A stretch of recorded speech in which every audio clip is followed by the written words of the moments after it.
Good morning, this is the Eager Beaver Show. You are listening to a True North Eager Beaver Media Incorporated podcast.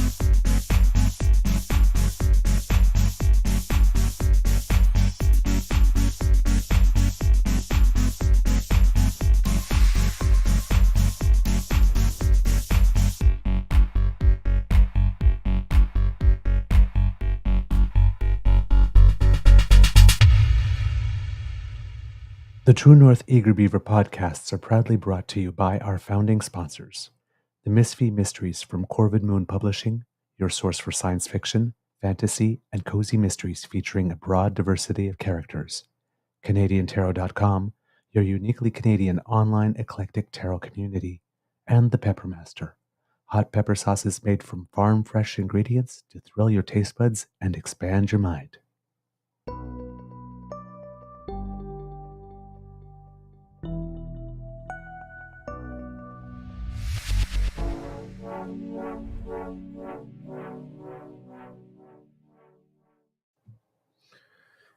Well, finally, good morning. And We got a sleepyhead beaver. kids. And welcome to season 3 and episode number 300. Hey, of the Daily Beaver Morning Show here on the Crier Media Network. Yeah. Today, recording day is Monday, January 22nd, 2024. And not sure what kind of day it is at the Beaver Lodge, to be totally honest, because the reason for which I'm so late, and I thank you so much for your patience, is because though the alarm did ring at 6:30, I guess I turned it off, or maybe it just cried itself out, and I woke up at 7:02. I literally slept through. So I apologize. These things happen. All right. A big thank you goes to our podcast funding sponsors, the Peppermaster, the Misfit Mysteries from Corvid Moon Publishing, and CanadianTarot.com. As you can hear, kids and cubs, with me as usual is my good friend, Mr. Grizzly. And let's ask him how his mental health is doing today, sir. Good morning, sir. Mental health wise, I've been on a bit of a roller coaster lately, and sometimes I'm amenable to discussing it, and some days I'm not. And it's kind of like, I don't know. It's one of those things. So I'm feeling physically pretty good. Okay. I'm not unhappy, but the thing about depression is it can rob you of so many things. The ability to enjoy the simple little things in life, the ability to have energy to get up out of bed some days, the ability to be your whole true self. So I've been kind of under the radar about it, but I've been battling for the last couple of weeks, and for the most part, I'm in a good mood because I'm a happy person because I choose to be happy, and my brain chemicals are operating at a good enough level that I can be happy. But I don't have 100% of the energy that I should have at this time of the year. Now, yesterday, I actually woke up, got out of bed, and I was wide awake within 5 or 10 minutes, which is incredibly rare for me. So I got up, made coffee, and Bridget came into I was in the studio, and she goes, are you like up? I go, yeah, I am. I'm wide awake. I'm getting stuff done. She's like, holy crap. I go, yeah, I think I slept really well. I feel pretty good. Today's going to be productive. And yesterday was a very productive day. I got a few things done around here and then went over to Bridget's place, and I had about 4 or 5 little mini projects that I wanted to take care of. Got them all done.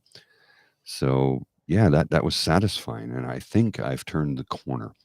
Canal is open, so I'm going for a skate at the end of my workday, which will, I've been telling everybody how I'm going to head back to the gym shortly, and I am. But before I do that, I want to get some good cardio exercise in so I don't show up at the gym like, somebody who's completely incapable of doing anything.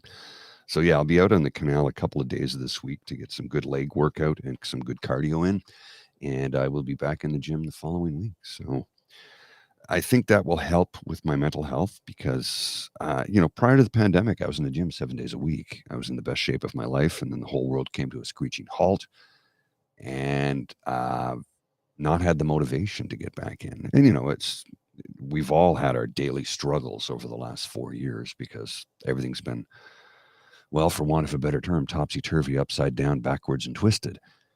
So as we get used to the new normal and have to readjust the way we've been doing things for the last, well, most of our lives up until the last 4 years, I find that although my mental health has been quite good in the sense that I've been happy, which is important, I have not been feeling that many feelings of unhappiness, but I still get that emptiness, worthlessness feeling, which depression likes to present to us almost daily. So this is a bit of a confession on my part. Yeah, I've been keeping it under my hat because I just wasn't capable of discussing it. And I talked to Bridget about that yesterday. I said, when I'm in the middle of it, I can't talk about it. When I come out the other side, I can completely openly discuss it with anybody who wants to talk to me. But when you're in the boat and the boat starts to sink, you're just going to concentrate on bailing the water out as quickly as possible. So that's kind of where I've been the last few weeks. And I think I've rounded a corner. I'm not fully there, but I'm awfully darn close. If that makes sense. Yeah. Oh, I'm sorry to learn you were struggling. I had no idea. It's one of those things I'm used to not showing it. I'm used to keeping it hidden. And when you've done that for a lifetime, trying to change that is really incredibly difficult, incredibly challenging. And not only that, like I said, when I'm in the middle of it, I can't discuss it. So I just keep it to myself. And, I've said many days on how I was doing good. And truth be told, I was happy, happy to get up in the morning, happy to go to work, happy with life. But there is that other looming dark cloud that kind of takes over things. But thankful for the medication, which would have me, without it, I don't know where I would be, probably in a hospital, to be honest with you. So, yeah, I just keep coming up for air every now and then. And right now, I think my head is above the water line. Okay. So, yeah, I think we'll be okay. It's just, I got some more work to do, but here we are. Keep pushing forward. Right.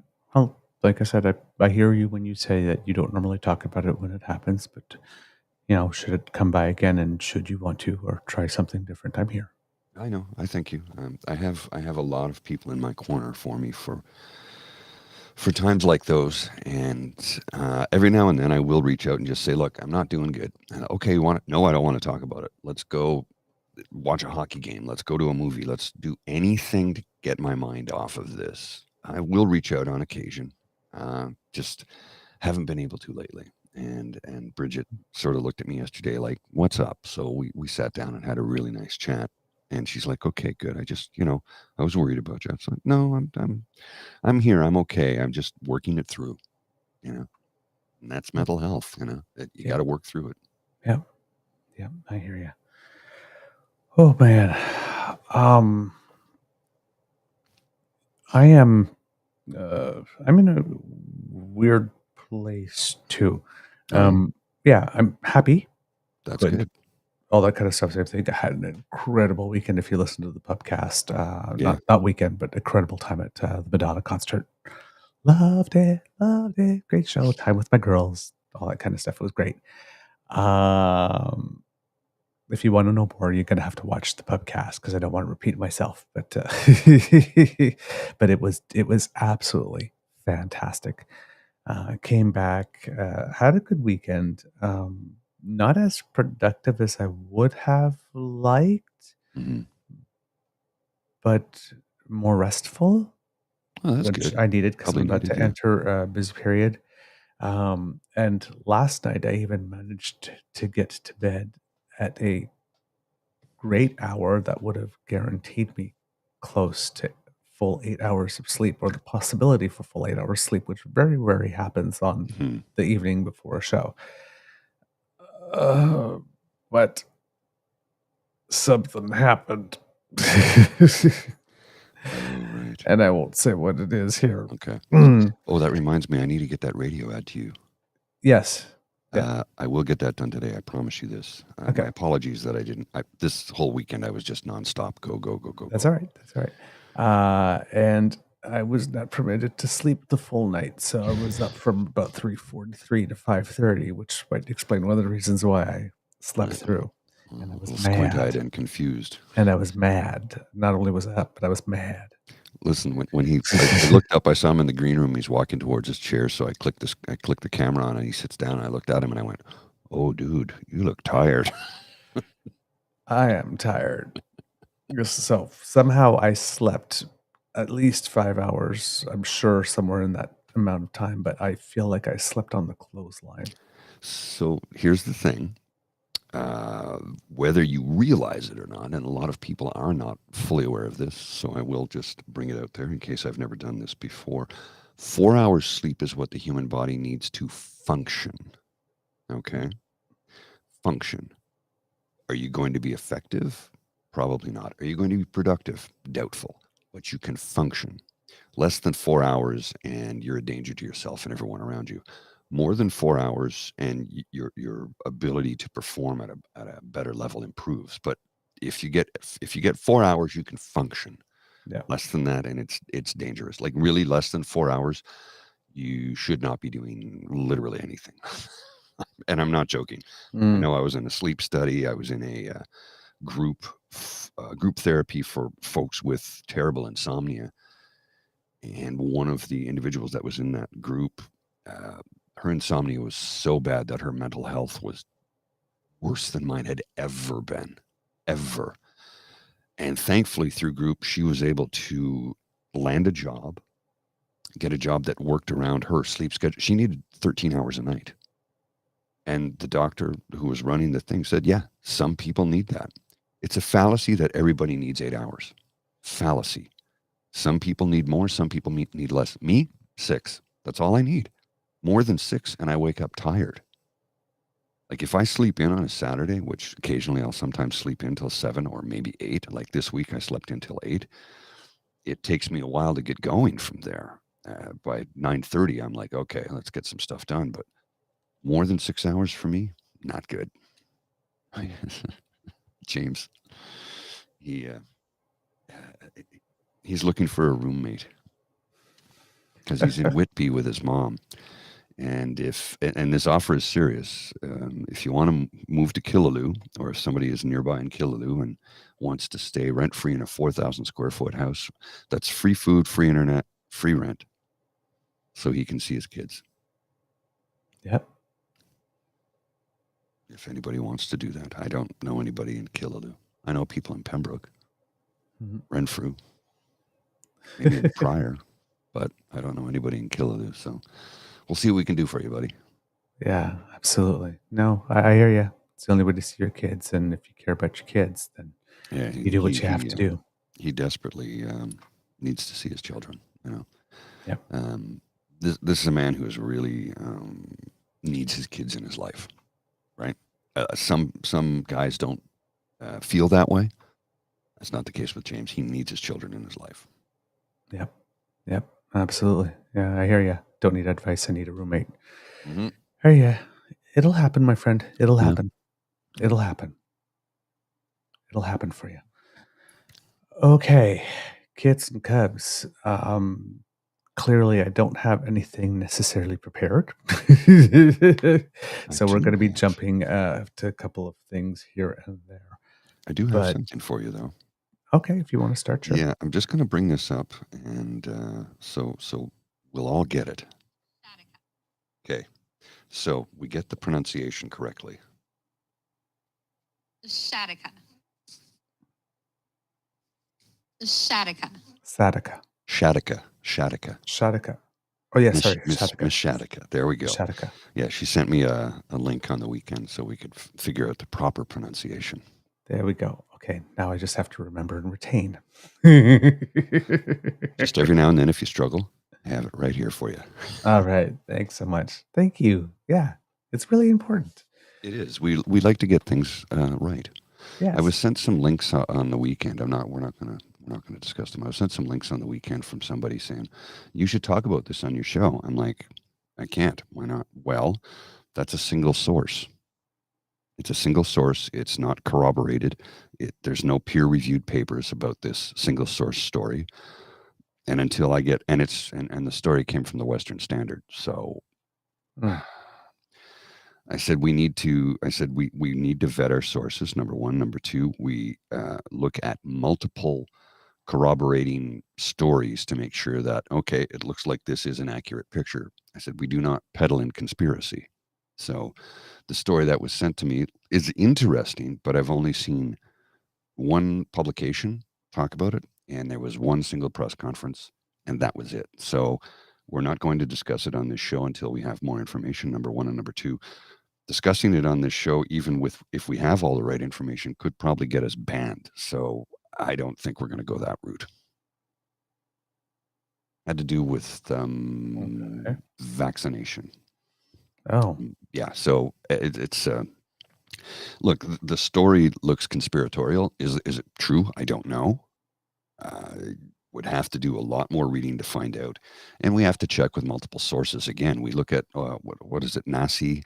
We look at World Health Organization, CDC, Canadian Health Canada, I should say, and then we'll look at the New England Journal of Medicine, peer-reviewed papers before we would publish or discuss a story that right now doesn't look legit to me. I'm not saying it isn't. I'm saying I need more information.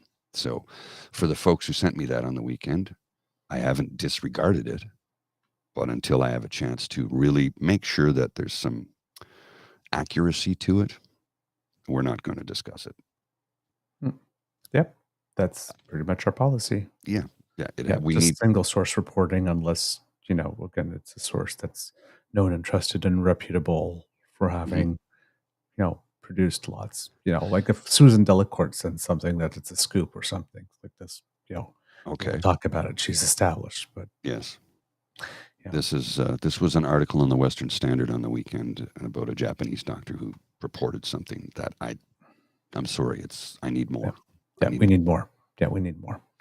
It's a certain thing as well. Same thing as there's a lot of talk on the internet about certain alleged scandals that the conservatives say about certain funds and certain apps and stuff, and it's like until it's somebody other than just you guys saying it, we ain't doing a thing. Sorry, we need more because again, reputations precede people, and if you have a tendency to not be engaging in the truth, only the truth, and nothing but the truth, and the full truth, twisting, torquing, misinformation, disinformation, that stuff doesn't mean that you ain't capable of producing an accurate story every now and then, but you get something real. It's just, if we're separating the wheat from the chaff, you're giving us a lot of chaff. Yes. So, and I understand there's a lot of folks out there who are looking for alternative sources for news. I get that. Yep, absolutely. And I don't even have an issue with that. But again, if it's only one, they're like, well, you need critical thinking. I go, no, it's not. It's not. I have critical thinking. I'm capable of it. What I need is corroborating stories. I need evidence. I need peer-reviewed papers from medical journals that are well respected and have been. Yeah, because we're not journalists. We're not. Again, we are curators, commentators, and analysts. So if we're going to bring something to you, we have to be sure that the source is reputable. Yes, and that we've seen it in a couple of places. We've got a couple of different takes to provide some analysis. Exactly. I mean, in other words, you can't just hand us something and say, "Here, talk about this." We have no way. There's just us two. We have no staff.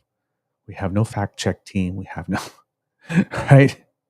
It's us literally doing comparative readings and, remembering stuff that happened in the past and bringing it forward, connecting dots and making links and Hmm. looking for consistency and coherence and constancy over time. But I mean, if you just hand us a website and said, read this, and Hang on a second. we don't know if we don't know who you are as the source who's handing it to us, and we don't know the source who's publishing it, and we can't run with that. We can't run with that. We want to bring a quality product. So and if we have a facts first approach, Hmm. we have to actually make sure that what we're bringing forth is facts. Period. So things that are measurable, that are verifiable, that are corroborated, that you can see in many people running with, many people talking about, Mhm. not just one source, not just one side of the political spectrum. Well, and this is it, because we will report on anything. It doesn't matter who the politician is, or Mhm. if it's truthful and factual, we're gonna put it out there. Yeah. We're not Again, neutral, but we're truthful. we're truthful. We're truthful. And if you look at the headline topic that I started that I wrote about today, how the Rebel News followed Mark Carney around Davos, making him trend today or yesterday. Pierre Poilievre called Mark Carney the new LPC, Liberal Party of Canada leader, after saying he would ban ministers from attending the World Economic Forum. Yeah. Yeah. But he's all about the freedom, right? Yes. I'll make Canada the freest nation on earth. Exactly. But So you can only do what I tell you to do. yeah, you can't go here. You can't hang around with these people. You can't go to this organization. That's textbook fascism. Yep. That's number one. So, but again, this guy's the most inauthentic person. Like Dean says, he is Canada's big lie. The man is a fraud. Completely. So he's not about freedom. Then the whole Mark Carney is the Liberal Party leader.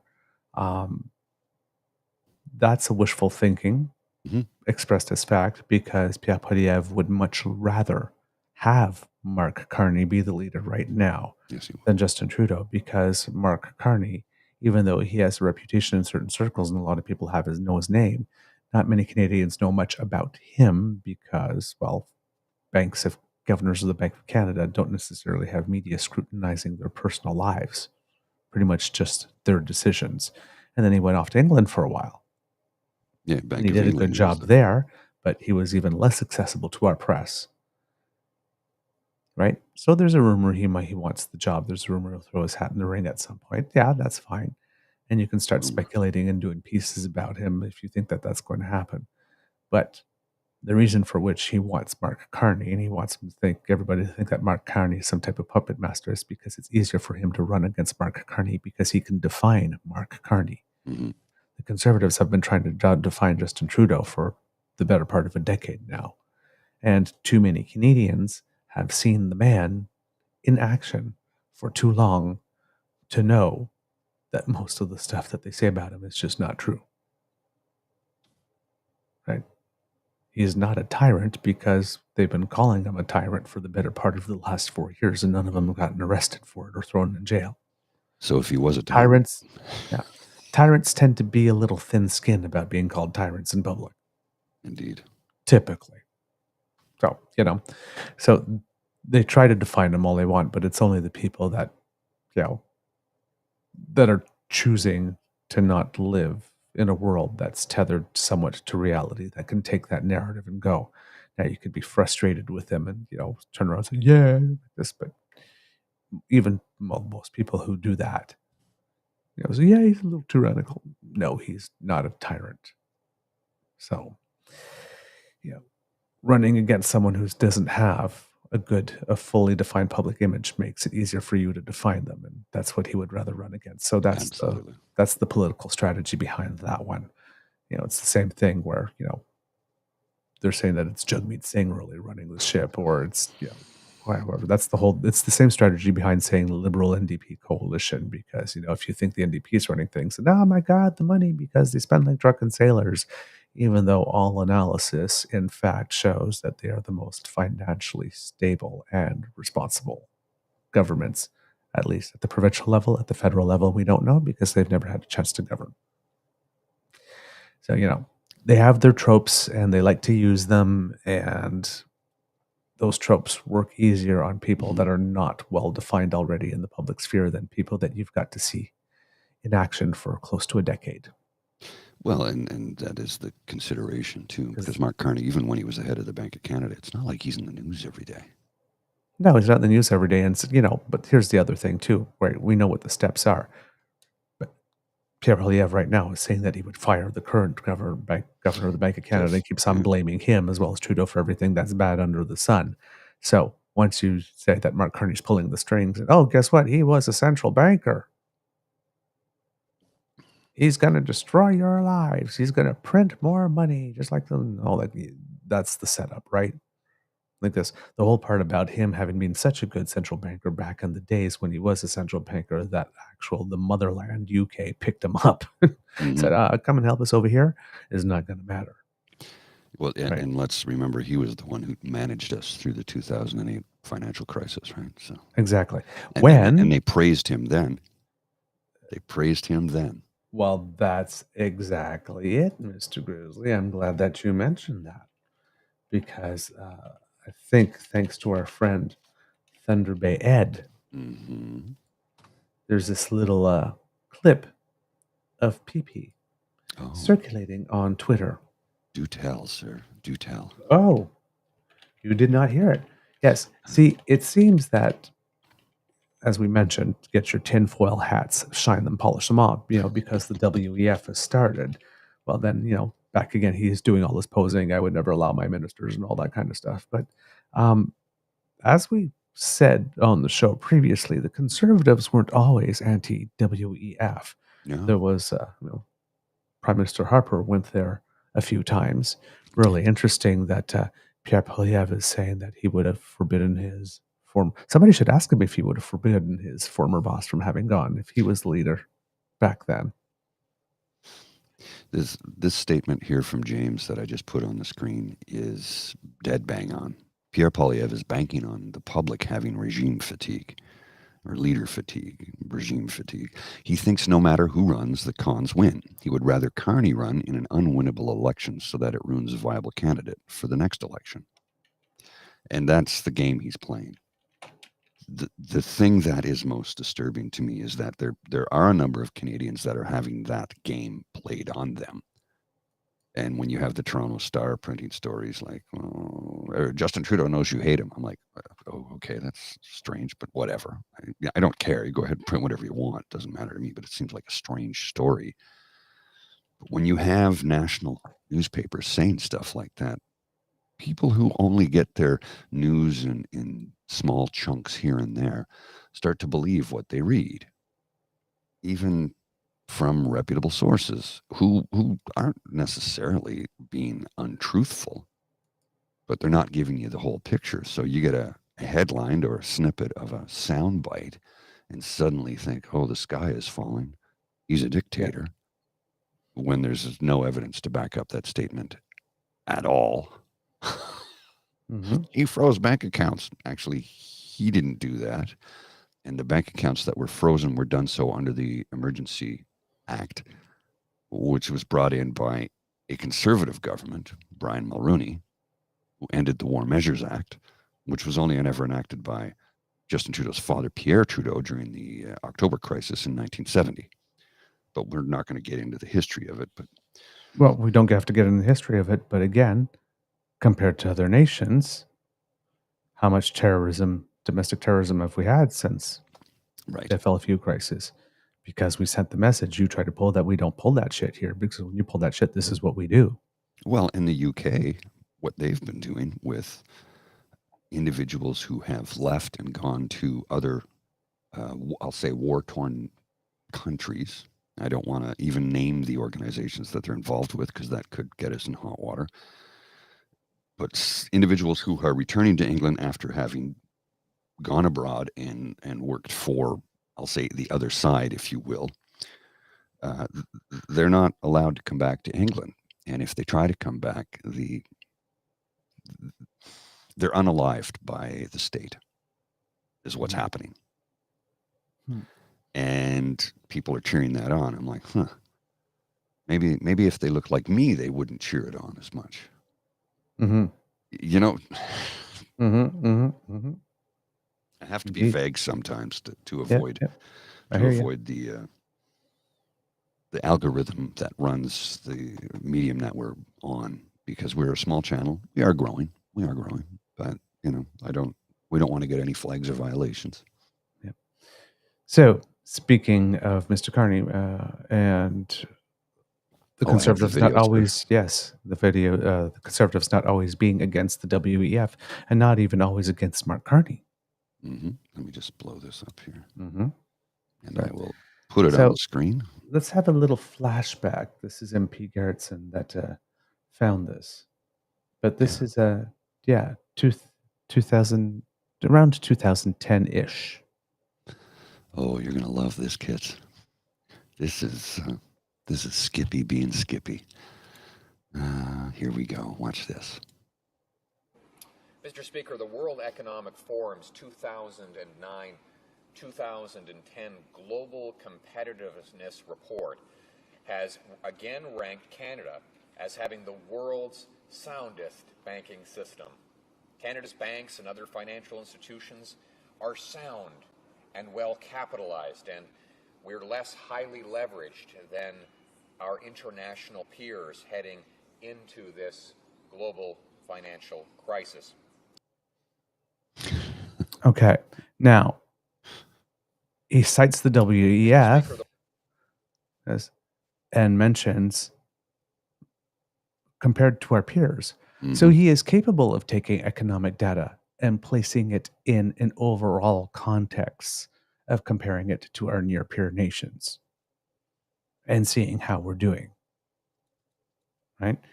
Keep that in mind for something that's coming later, kids. Then, according to Mark Garrison, also in 2012, while in government, he was sharing ideas and concepts in parliamentary committees he learned about from the WEF. Does this sound like someone who was always vehemently opposed to the WEF? Mr. Grizzly. Well, sir, let me just read this to you. Give me a sec here. The next question I have relates to electric vehicles. I'll quickly note that in Alberta, electric vehicles might actually be a less environmentally friendly option because of the mix of electrical sources. I don't know the exact numbers, but I know that a very large portion of Alberta's electricity is coal-fired. You'd have to burn coal in order to power the vehicle, which is much dirtier than burning natural gas. On electric-powered vehicles generally, Israeli CEO Shai Agassi stated at the World Economic Forum that he wanted to create one country that didn't rely on oil for anything. He chose Israel. He said that the solution for electric vehicles was to have battery swap stations. That is to say, even though there is not a lot of range with electric vehicles, a car could pull into one of these swap stations and the battery could be changed in under 2 minutes and then be on its way. In effect, no one would actually own a battery. They would just pay for the use of batteries that they would swap in and out of these at these stations. Is that a viable option? So back then, he was concerned about viable options for electric car vehicles, but now he's anti doing anything for climate change. The hypocrisy. Oh, man. Oh, boy. I got to save that image for future. Mm-hmm. Mm-hmm. But ever since he learned that hating the WEF could get him likes and clicks and especially donations. Yes. Funny how that works, huh? Now his tune has changed. Well, and of course, people will say, well, people grow and change. And yes, that is true. He hasn't. He's just using whatever he can to win the nanosecond. That's all he's ever done. He will be a turncoat in 2 seconds flat if he can find something that will give him an edge over somebody else. Period. Yeah, pretty much. Pretty much, my friend. Now, the interesting thing about this is that, former Prime Minister Jean Chrétien, who just turned 90. And there's an interview he gave to CTV News with Vashi Kapelas on Question Period a while ago. Not too long ago, about a week ago. And she was asking about a whole bunch of stuff. And was trying to get him to answer a question about whether or not, you know, uh, Justin Trudeau should step aside or whatnot, and being the cagey politician that he always is, well, that decision is up to him. And she asked him in 3 or 4 different ways, and finally he says, yeah, but if he were to ask for your advice, and then she says, well, he's not going to ask for my advice, so there's no point in discussing it now, really. So at 70, he's still sharp, Yes. right? He can still do that. 90, not 70. 90, sorry. 90, sorry. Yeah, 90 is what I meant. He can still deke and bob and weave with the best of them. He never lost But his stuff. oh yeah, no, he has all his faculties, faculties. But she was asking him about the statements that Canada was broken, and he wasn't at all having that. He doesn't buy that whatsoever. And he had a really, really great response to her. And his response was sort of what Pierre was doing in that QP video, where he was taking some data and he was placing it within the global context. Right? Mm-hmm. So I saw this comment on Twitter from I think it was a former president of the Liberal Party, Stephen Ledrew, who went right somehow, somewhere along the way. Saying Justin Trudeau has failed on every possible metric or characteristic, and then just went on. And it's like, well, that's an empty, meaningless feelings statement. It's like, show us some empirical data. What are those metrics on which he's failed? Show them to us. Yes, please. Place those metrics within the context of where our near-peer countries and other leaders in our near-peer countries are doing on those metrics. And bonus points if you're able to keep those metrics to things that are not constitutionally under the purview of provincial premiers. Because we're talking about healthcare delivery, if we're talking about building homes, if we're talking, that's not his job. He has to take on some of that job because he's faced with a merry band of conservative premiers that are not willing to actually do their job. Of course not. Right? You got Mr. Cho here in Ontario, Minister Cho, talking about beer and corner stores coming soon, like in 2025, which is really soon. 2026. Or 2026. Oh, great. Because that's something that they can control, because they can't control what's going on in ERs. One, because they're not willing, and 2, because they're trying to break the system. So that they can have their private sector friends come in and charge you through the nose. Yes. So they talk about stuff that they can control. Oh, look at that. We're going to be bringing beer in stores. Look at us. Aren't we so great? And aren't we so effective? And look at this. We're going to cancel your license plate renewals. Oh, look at that. Of course, they do it in such a way that you don't know that even though you still have to renew, that you don't. And then you do that late. And that's where you get dinged for the money. Yeah, you still have to renew. You just don't pay anything. Yeah, because they also don't send you anything to tell you that you're supposed to renew. Oh, yeah, there's no notification anymore. I know a few folks who've already got nailed. Yeah. So, yeah, $400 fines. Yeah, they give with one hand and then they take away with the other. Yeah. So they're going to get that license plate renewal fee money by simply fining you $450. So instead of paying $120 or $250 for a year or 2 years, you're now going to pay $450 because you're going to get a fine. Pretty good scam, Doug. Yeah. Well, I mean, seriously, it's a great scam. Oh, yeah. So, anyway, Mr. Grizzly, I found the clip here for you. And it's got the last little bit with Vashi Kapelos answering, but if he were to ask you. 1 second, sir. Hopefully this will work, doing it from my end. Just press play and let's see. Okay. Hopefully the volume will be good. There's no sound. And there's no sound. Why does this do this to me? I don't know. All right. I'll send you the clip with the timestamp and Okay, and I'll put cue it up. I don't Yeah, know why this part doesn't work since I upgraded. Yeah, I don't know why there's My a end. setting in there. What did you just send me? No, you sent me this restream link, dude. Ugh. I'm like, huh? What's going on Tech there? is hating me. You sent me the link It's for hating me. what we're looking Why at. does Tech hate me? What have I done to Tech?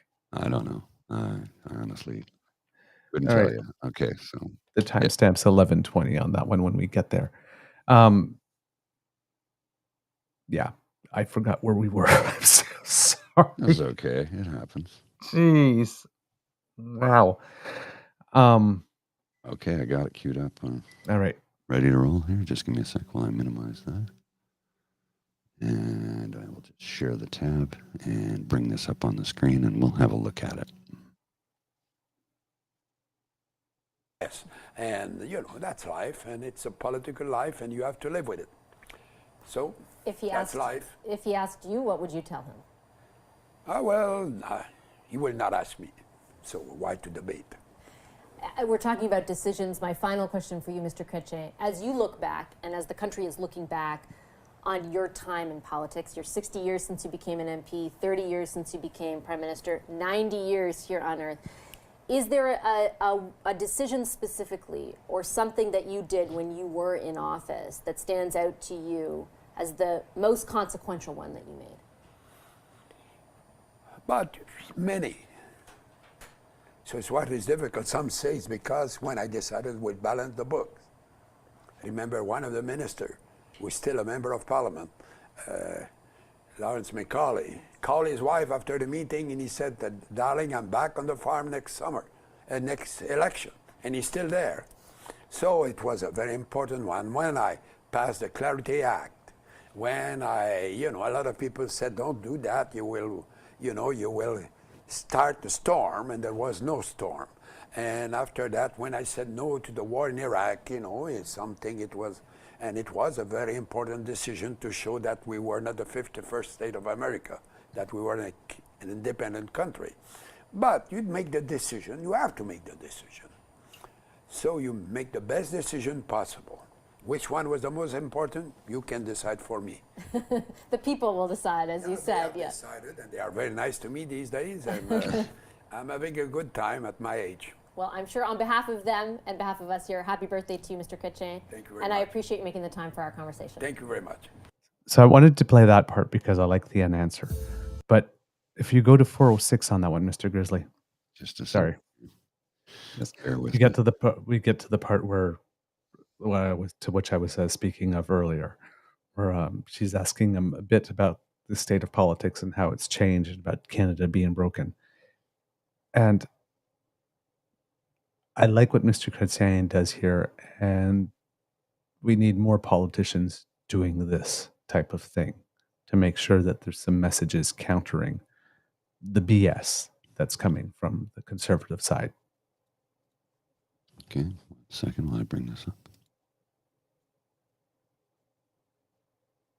They try to do a good job. Do you think the public's perception of politics and politicians, though, is still one of nobility? And do you think that the whole trajectory, the whole whatever drama you want to call it of Donald Trump in the United States has impacted that? Yes, somewhat, probably. We'll see that later on.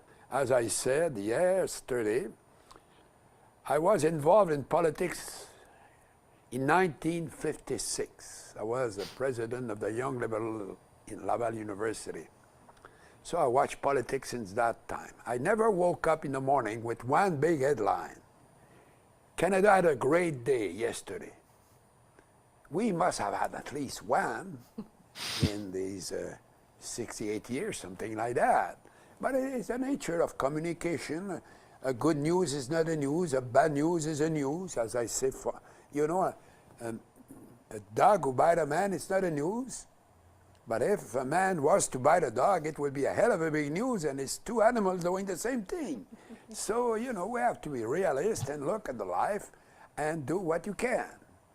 And for me, I always done my best, and I could not do better than my best. Perhaps my best was not good enough for some, but there's nothing I can do about it. You know, though, that a lot of the way in which politics is perceived right now is this idea of resonating with people's frustrations, with their anger. And there are a lot of Canadians right now who feel down, right? But the anger is based on what? That's what I'm asking. You know, we have the per capita, the lowest per capita debt of the G7. We have the lowest deficit per capita of the G7. You know, we used to talk about creating jobs. Now we cannot find people to fill the jobs. The business community is always complaining. Since 5 years, the recession is coming. They are disappointed they don't have yet a recession. You know, it's always like that.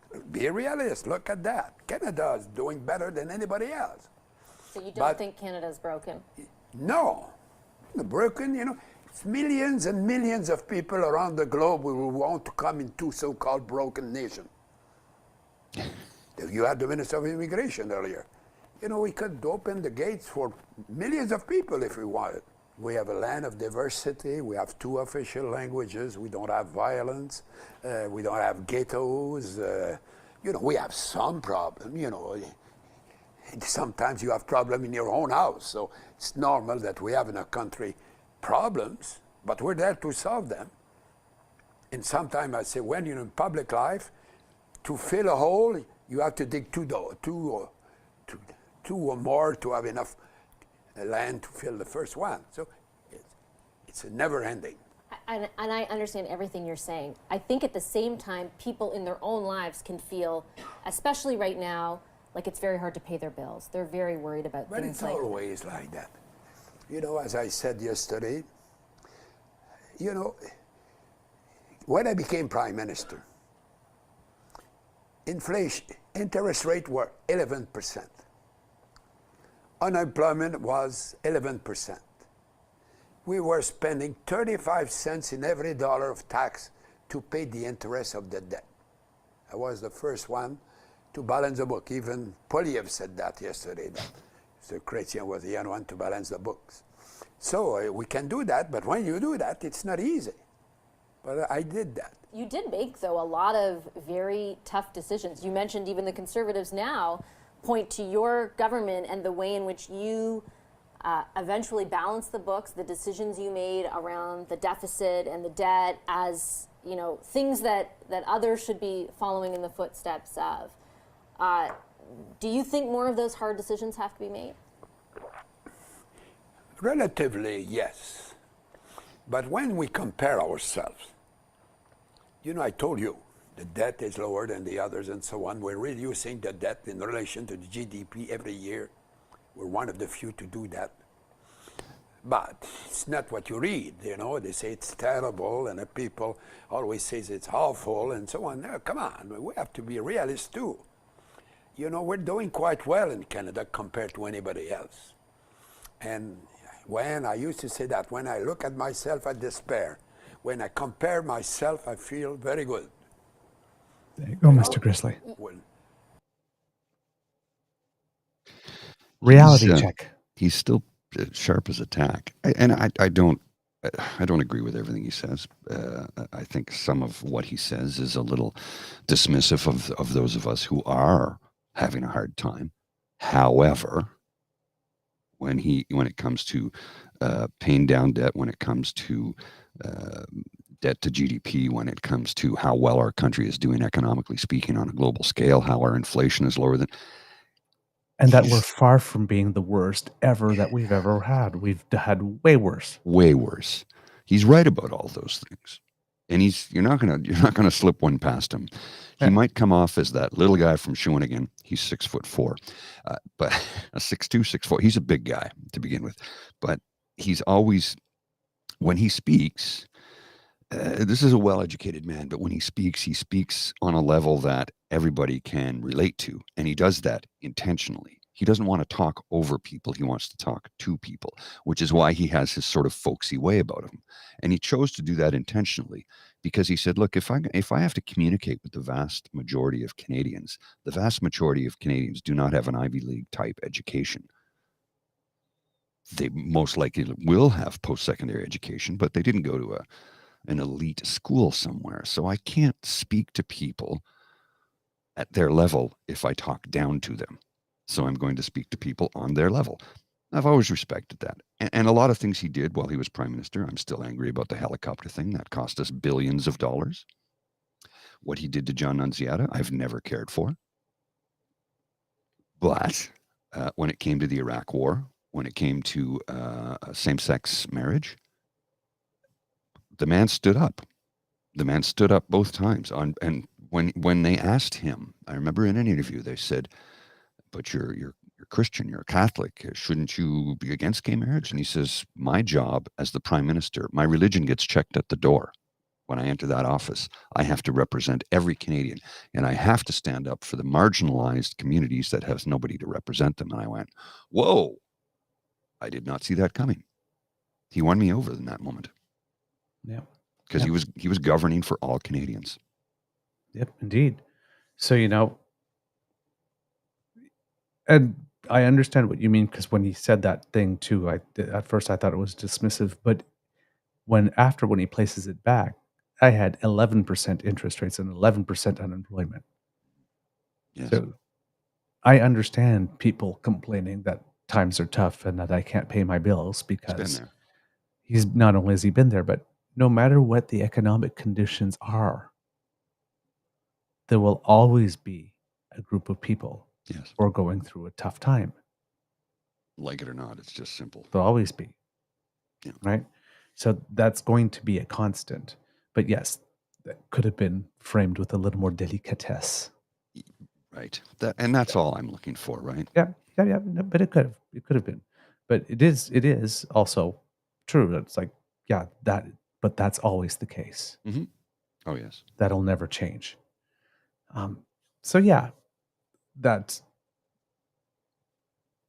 we need more leaders who can do that, and the Liberals certainly wouldn't hurt themselves from taking this data and placing it in context. Because it was like we said, like during the pandemic, we said, our kids are falling behind. Compared to who? Nobody's in school right now. They're not falling behind compared to their peers, and they're not falling behind compared to their near-peer nations, because we were all in similar shelter-at-home organized situations. Like, compared to whom? Compared to whom? Exactly. It's like everybody, the whole globe was falling behind where we should have been in normal circumstances, but we were not in normal circumstances. So of course things are going to slip. That's what happens in abnormal circumstances. That was the thing that really made me chuckle tremendously was, our children are falling behind in school. Everybody is. We're all in the same ocean. A lot of people fell behind on their careers. A lot of people fell behind, But what I'm getting at was we're all in the same ocean, and it's at low tide, and all our boats and ships and yachts and pieces of driftwood that we're hanging on to are all on the bottom of the Bay of Fundy right now. And when the tide comes back in, it's going to lift us all up. We're all in the same ocean, Yeah. Not in the same boat. boat. Of us, exactly. It's like some of us are riding in yachts, and some of us are riding in canoes that have little holes in them that we're bailing from like this, but we're all in the same ocean. Now, another thing going on is that it seems that Pierre Poilievre has decided once again that not only is the federal government his enemy, never his conservative provincial premiers, but once again, the mayors, because he's going after him again. He has gone after the mayor of Toronto, Olivia Chow, a couple of days ago because of the property tax hike. And he has gone after them for a long time. Yes. And he has gone after the mayors of Montreal and Quebec City, specifically because of housing. Now, because housing is done at the provincial level in Quebec. It's not built at the municipal level for public. It's done provincially, Yes. unlike the rest of the provinces and territories. And Quebec, that I know of, is still the only province that has accepted federal money. Because municipalities have been taking it, but in Quebec, and the Premier of Quebec was also the first one to run to a mic last December, saying, we need to get this solved really quickly, because he wanted to take that $900 million and put it in his budget. Yes. So it makes when he it was look tabling like his provincial budget. Right? So Quebec is not, Poilievre has essentially lost Quebec. Oh, yeah, completely. Already, Well, right? he's called them separatist how many times recently? And like, come on, dude, you cannot win without Quebec, so you're not winning anything. Well, I mean, you can still win without Quebec, but It's pretty damn difficult. He is given up on Quebec. So, and in Quebec, there are certain things you can't do. Mhm. Yes, because people will stand up to you. And the mayor of Montreal basically came back the next day and hit back. According to CTV, Conservative leader Pierre Poilievre showed a lack of respect for elected officials by calling the mayors of Montreal, Quebec City incompetent on social media, Valérie Plante said Friday. She is the mayor of Montreal. She said she was, quote, quite disturbed by the Tory leader's comments on Thursday when he accused her and Mayor Bruno Marchand, that's of Quebec City, for stalling new housing construction in their respective cities. Quote, we keep on talking about mental health, and now he wants, and how we want everybody, all of society, to be respectful to each other. He calls himself a leader and attacking personally, naming people, calling them names. To me, it is so disrespectful to my job, his job, anyone's job, and also the type of climate, the social climate we want to be a part of, Plante said Friday in an interview with CGAD 800. A day earlier, a Conservative leader had shared a quote from Canada Mortgage and Housing Corporation analyst Francis Cortellino in a January 16th Radio-Canada report in which he said, quote, in Quebec, there have never been so few houses built since 1955, the year data began to be collected. In an interview with CTV News, Cortellino said there is a shortage of standalone homes, but more high-density apartment buildings are going up. Quote, if you look at single-family home starts, it's true there was a big decrease in 2023, and it was the lowest level in 1955. I'm not quite sure. There's some word missing in that quote there. He said Friday. But at the same time, there's apartment starts, and this was what we've been building mostly in the last few years. Poilievre vowed to tie federal money for municipalities based on the number of homes they build if he becomes prime minister. Quebec City's mayor accused him of petty politics and expressing contempt for elected officials and for all those who work on housing issues in our city. According to Plante, Poilievre's assessments of the housing situation didn't account for the complexity of housing needs in her city and her administration's goal to increase the number of housing units for vulnerable populations. She said in the interview that her administration is already trying to cut down red tape on permits for developments to go ahead, and cited her 2020 bylaw, which requires private developers to incorporate 20% social housing, 20% affordable housing, and 20% family housing in new housing projects. So That's the mayor of Montreal. That's the mayor of Montreal. And I get to Montreal frequently. I haven't been in a few months now, but I can tell you this. Montreal has been on a building binge of apartment buildings and condo towers in the downtown core over the last 15 years. There was a long glut of construction in Montreal, and that is well in the past. There's more construction taking place in that city now than there have been in the last 50 years. I'm not joking. I frequent a couple of different architectural forums, and one of them talks about all of the projects that are going on in Montreal right now, and it's just mind-blowing how many there are.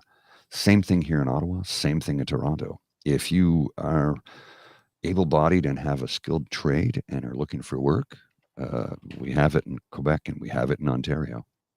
In the three biggest cities. Ottawa's, I think, Ottawa-Gatineau is the fourth largest census metropolitan area in Canada after Toronto, Montreal, and Vancouver. I think it's Calgary, then Edmonton. Correct me if I'm wrong. I think that's how it falls. Yeah. And again, census metropolitan area, because that's Ottawa and Gatineau included in that. Ottawa itself is about 1,100,000 people, and there's about just under 500,000 in Gatineau. So we're almost 1.6 million in Ottawa, Gatineau right now, and growing rapidly. If you put this one up here, this is the one again. So it seems that Pierre Poilievre's favorite new word is incompetent. Because are you sending me a link, or are you just? I share screen. Okay, I don't see it. Oh, there it is. Sorry, my apologies. Why won't it turn on? There we go. There you go. So he tweeted a CP24 article the other day with the title "Breaking Toronto Homeowners to See 10.5% Tax Bump Under Olivia Chow's First Proposed Budget as Mayor." And he goes, "This is what you get when you elect NDP/Liberal politicians. Massive tax hikes. Only common sense conservatives will cut your taxes." Yes, because reducing government revenues is a good way to help people when they're in need. Then he basically subtweets himself, tweeting that, saying, "Incompetent NDP Liberal city politicians raise Toronto's taxes 10.5%, just like Trudeau. Hands in your pocket, not worth the cost. Common sense conservatives will cut your taxes." So Olivia Chow is incompetent because she is forced to respect the law that says that budgets must be balanced when you're part of the city. When she's dealing with the premier that's sitting on over $5 billion of surplus but won't free any up. But she's the incompetent one. And then Valérie Plante is incompetent on housing. And Bruno Marchand, the mayor of Quebec, is incompetent in housing. And here's the thing. For a party that traditionally has a big problem getting itself elected in urban areas, and for a party that keeps on promising that it is going to fix housing and that it is going to reduce crime, how do you think you're going to be effective on housing and policing when you have to deal with city mayors when you spent the last 2 years before coming into power, should you get power, calling them incompetent and insulting them? He doesn't know how to do this, does he? How not to make friends? Well, you mentioned the $5 billion surplus that Doug Ford is currently sitting on. You know that hospitals in Ontario are borrowing money from lenders to keep their budgets afloat because they have to balance their budgets. They're not allowed to run a deficit, but they've been allowed to run a deficit because their funding has been cut by $2 billion and Doug's sitting on $5 billion. Do you see the problem here, folks? Do you see the problem? And also deviated $13 billion of surpluses to try to build a highway that nobody wants. Yes. Well, I'm sure there's a few people that want it, but I'd say the vast majority of people don't. There's people who do want it. There always is, but the vast majority don't want it. Period. Yeah. And the people who do want it, they're the developers who wanted to buy that land that they can no longer use. And speaking of that land, internal email suggests Doug Ford's office knew Greenbelt land swap details earlier than claimed. Internal email related to the Greenbelt scandal suggests Ford's office was far more involved in the land swap than the premier has maintained. Please read from the article. Well, I don't have the whole article because it's a Toronto Star article. I have like 2 sentences and that's it. A recently discovered internal email related to the $8.28 billion Greenbelt scandal suggests Doug Ford's office was far more involved in controversial land swap than the premier has maintained. The missive obtained by the opposition New Democrats through a Freedom of Information request contradicts testimony given under oath to the Integrity Commissioner last year. All right. Give me the title of the article again. I'll send you the link here because I know you have a way of getting it. I might have a way to be able to get that. So yes, what you were saying about the hospitals. So most Ontario hospitals are facing deficits. Some have reached their financial limit, says the Ontario Hospital Association in this case. This is according to the Ottawa Citizen. While they struggle publicly with crowded emergency departments, staff shortages, and hallway medicine, there's another struggle going on behind the scenes in Ontario's hospitals: financial distress. Some hospitals have reached the full limit of their financial capabilities, with a large majority of the province's 140 hospitals projecting budget deficits this year, the Ontario Hospital Association is writing. Hospitals, which are primarily funded by the province, are required to balance their annual budgets. This year, the Ontario government has issued waivers to the vast majority of Ontario hospitals, allowing them to carry debt. It's amazing how he can just wave his. So I will not wave my hand magically To fix the to give you problem. the money to fix the problem, but I will wave my hand magically to allow you to carry debt, even though legally this is not allowed. And who are they borrowing the money from again?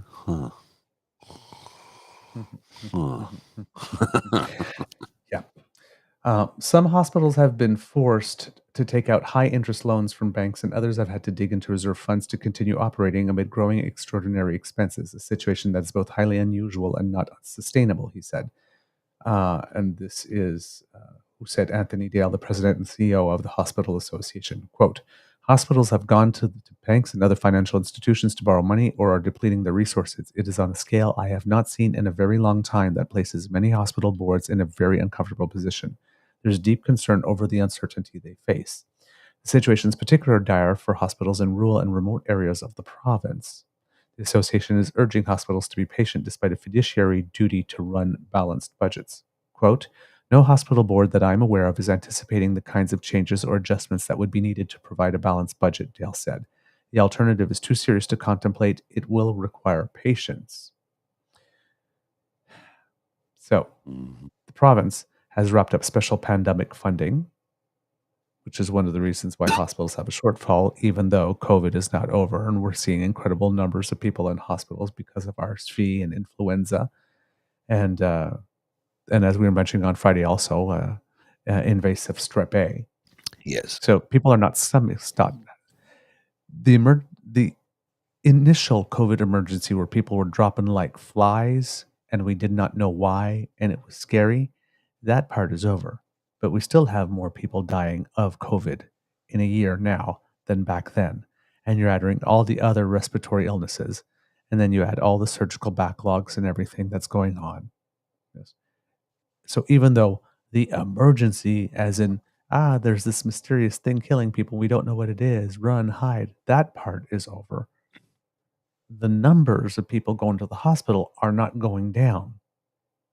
Yet, they have decided that they no longer need the funding to support the numbers because the numbers are still at emergency level, even though it is no longer an emergency in that sense.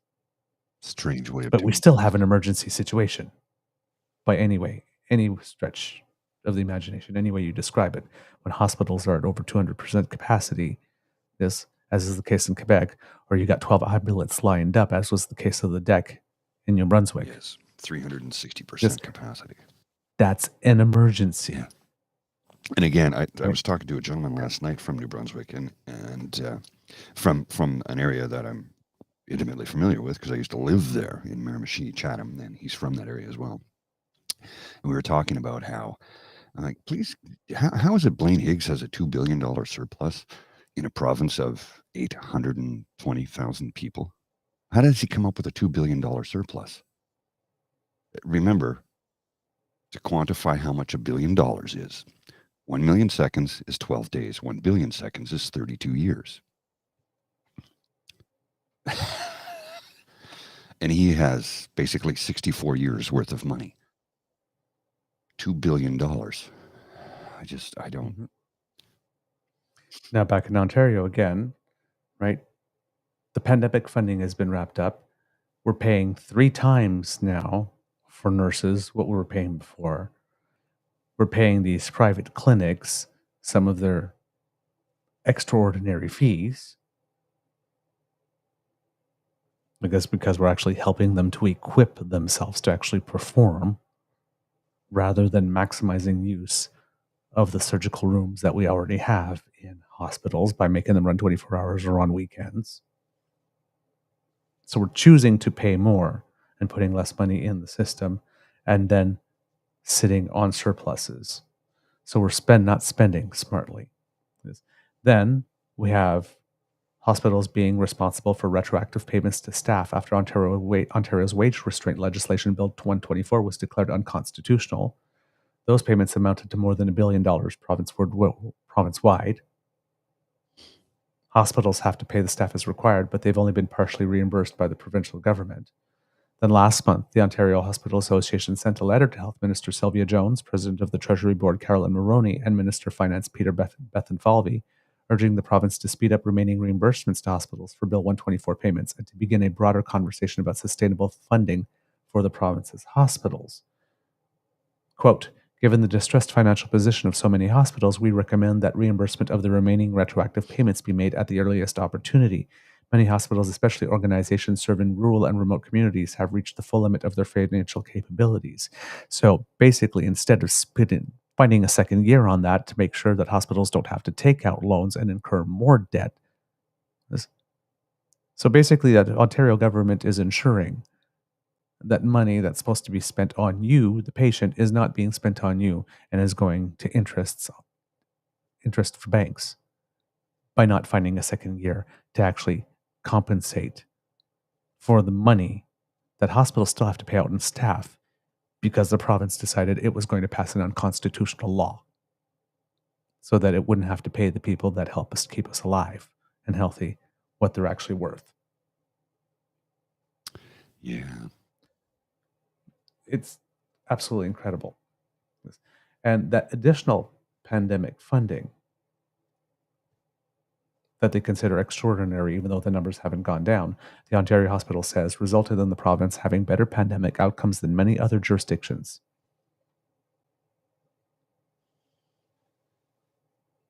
So the funding worked, but now they've pulled it. Of course.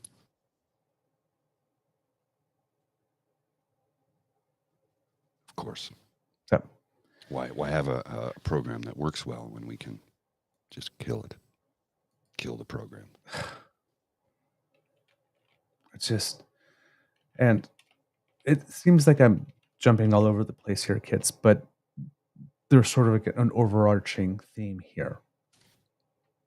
Meanwhile, so we sort of went to hospitals for a bit. CTV had a report on the news, the national news, the other day. I think it was on the 20th, when they were talking about emergency wait times, people that were going to hospitals, because there are people dying in hospital now again. Oh, yes. Waiting. It says, out of the $196 billion that the federal government has made available to the provinces last spring, 4 provinces have signed a deal and taken the money. So not only is Doug Ford, I'm not sure if Doug Ford is one of the 4 provinces that have signed the deal. If Ontario is one of them or not. They didn't say on the news report which 4 had. Yes. But we have 10 provinces. And we have 6 of them who feel that they have the luxury of not taking federal money. And some of them may also be sitting on surpluses as well. And they're allowing the hospitals to starve.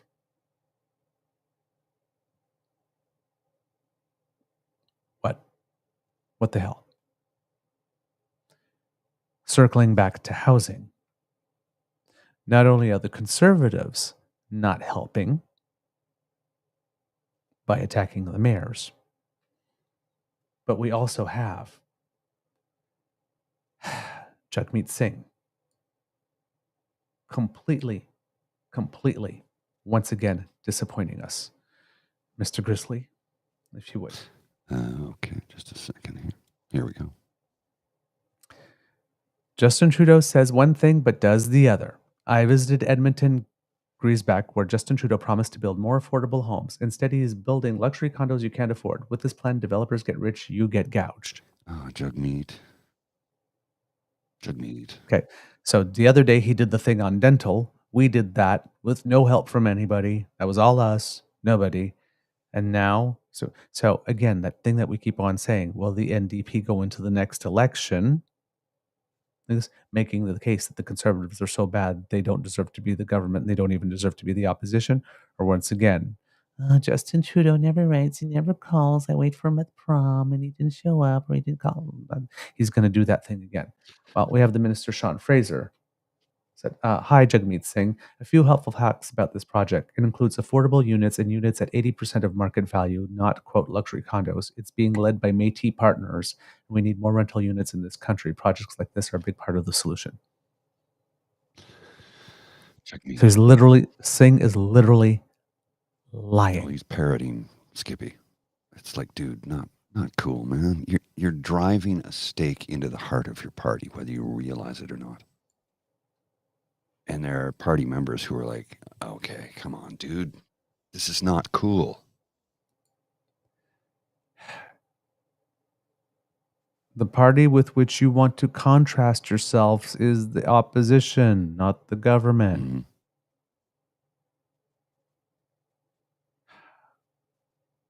He's just outright lying. Yes, and it's heartbreaking. Like I said, you've got members of the party who are just, no, I'm out. I'm done. I can't do this anymore. I don't know what the deal is.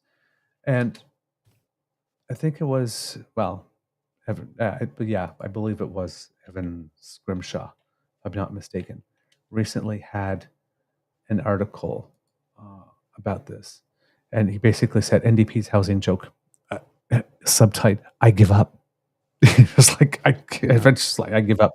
Jagmeet Singh has launched another attack on the federal Liberals' record, attacking them for supporting the building of air quotes luxury condos in Edmonton.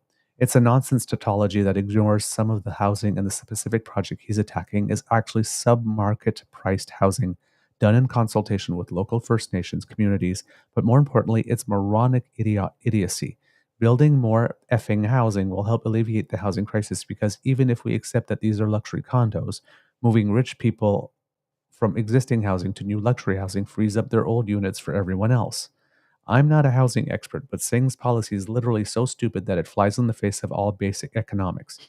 If you want to lower housing prices, there's 3 things you can do.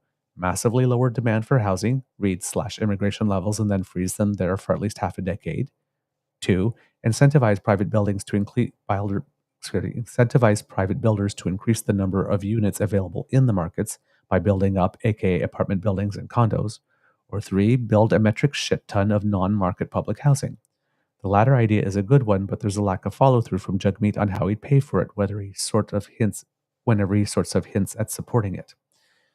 He has yet to come out for reductions in immigration, which are needed, and he consistently attacks private builders increasing density for reasons passing understanding. Plainly, he's either an idiot or playing one for the cameras. If the NDP is actually okay with this level of either intellectual vacancy or this level of deception, they should just disband. If their leader genuinely thinks that building more units of housing is a bad thing, then he needs to be replaced immediately. But he won't, because the party are cowards. And if their leader is lying to the public in an effort to use a housing crisis for political ends while actually working to undermine efforts to fix it, hello, Pierre Poilievre, then hell is an insufficient fate for his monstrosity. Quote, there is only one question about you two that actually matters, and I'm still trying to... Oh, sorry. That's a different thing. Sorry. That's okay. So Jagmeet is incredibly sanctimonious, incredibly holier than thou, and incredibly willing to say things that just aren't true. The thing about him is whether this is in some ways an act doesn't actually matter, because each way it's really effing bad. Jagmeet's housing policy would make the crisis worse, full stop. Even if he committed to mass public building, it would still make things worse, because an unfunded liability of the scale that would...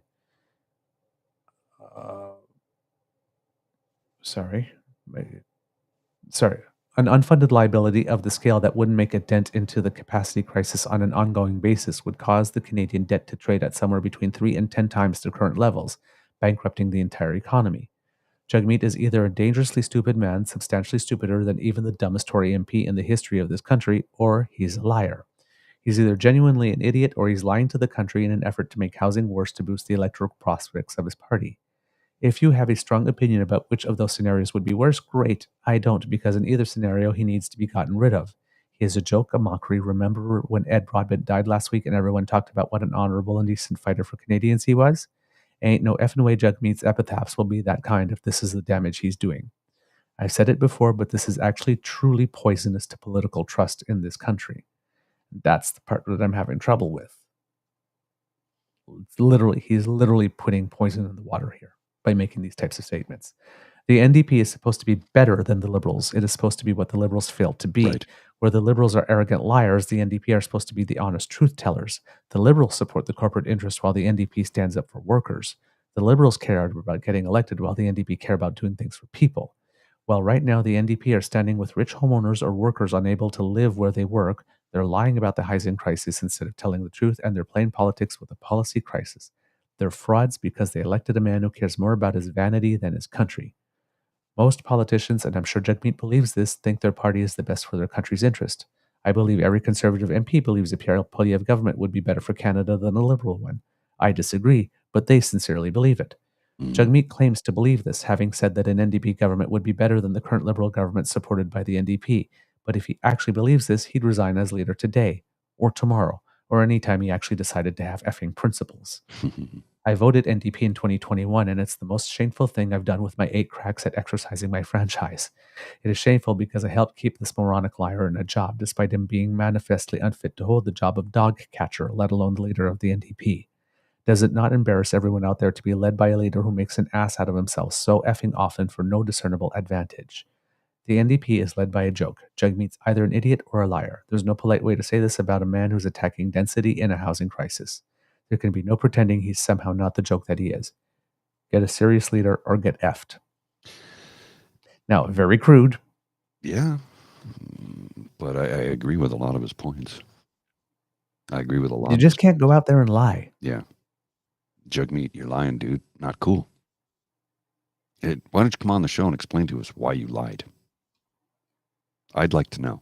Why did you do that? Who is your comms people that are advising you to lie to us? Because you're losing people who would vote for you left, right, and center. Lying is not cool. And again, like Evan Scrimshaw just said, the NDP, that party is supposed to be the one that the basic worker can rely on to prop them up and hold them up. And meanwhile, the guy's just flat out lying to us. Yeah. And speaking about other NDP who are disappointing us, our Friday show, if you watched it, we had our guests, Jordan's mom and Leanne Schaefer, her very good friend. And they talked about how they were going to announce a petition to make the armories available to house people who are freezing. Well, that petition was released. And I will include a link here for you, Mr. Grizzly, to put in the chat for our kids here. But it's at change.org if you're listening. Petition a call to Hamilton City Council to appropriately address homeless encampments. Oh, wait a minute. Is that the right petition? Well, I mean, that one's needed too, but that's not Angela's. Oh, that's not the right one? No, I'm sorry. No, that's okay. That's not Angela's petition. Oh, there's lots of them, so. Yeah, there's lots of them. But here, there's this little YouTube clip here that I'll put here for you to put on. It's about 1:34. But this is CHCH News covering Angela. Just give me a second here while I cue this up and we'll show you the video. Here we are. Just a sec while I blow it up. And I will share the video. And I just have a lot of stuff on my screen here, so bear with me for a second while I get this ready to roll. Oh, what is going on with my computer? Oh, that's freezing.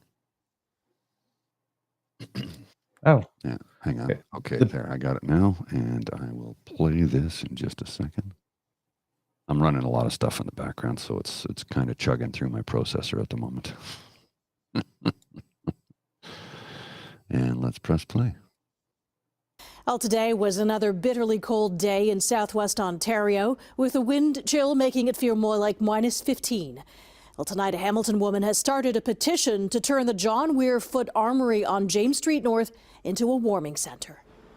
Community advocate Angela Voss says the armory is ideally suited to accommodate homeless people on a temporary basis. She says the facility has 18,000 square feet of usable space that can accommodate 400 cots, along with cooking facilities, showers, and bathrooms. It seems bizarre to me that taxpayers are paying to heat this large, empty facility all night long. In the meantime, there are some of society's most vulnerable sleeping in tents just down the road. In what world does this make any sense? Well, at this point in time,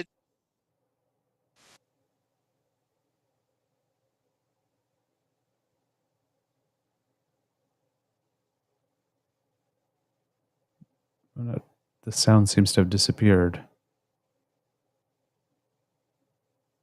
I'm aware. Hmm. I'm aware. I've got issues going on here. I've got too many things open in the background, and it's killing my computer at the moment in time. So bear with me. I'll get it back up in a sec, okay? All right.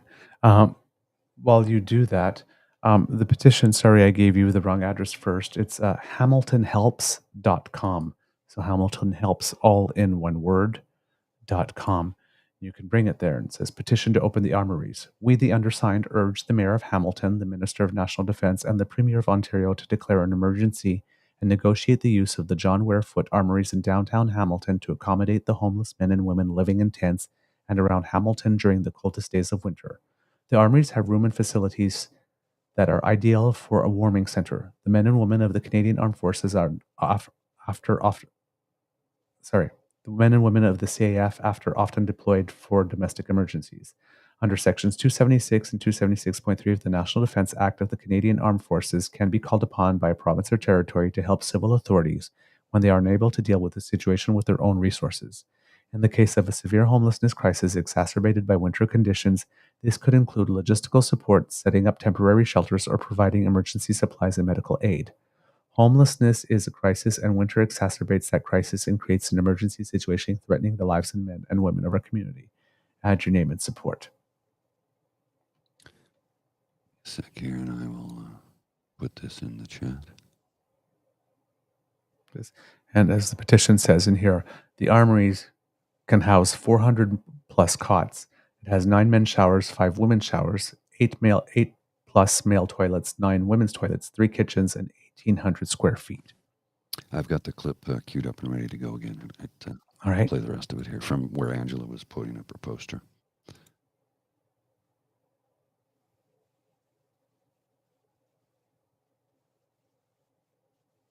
And there's no sound again. Tech, we're trying to do some good here. I'm trying one more time.